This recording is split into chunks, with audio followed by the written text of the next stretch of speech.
Everyone, this is Susana Bartolata Mix Vlog. Mag-harvest muna ako ng aking Nifia grass for my horses.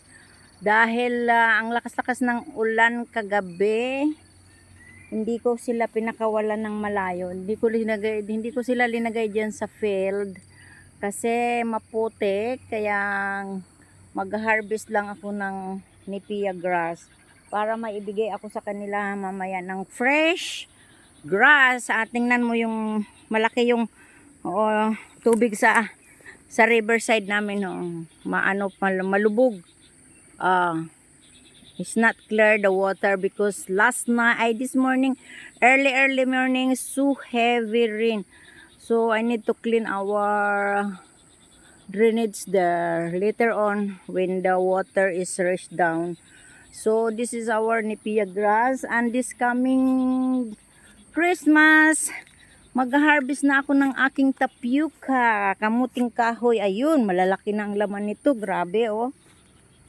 Naghilid na nga siya eh. Ito ang laman nito oh, yung kulay niya, yung may pula pala sa sa dahon niya, yung laman niya ay puti. Tapos ito naman, ito oh, pag yung dahon niya ay ganito, yellowish pala siya, yung yelong laman niya. Kaya, ayan, ang tangkad-tangkad. So, mag-harvest na ako nitong December para makagawa kami ng cassava cake. O, diba? Tapos, ayun, itong aming papaya, talagang ang taas-taas na niya.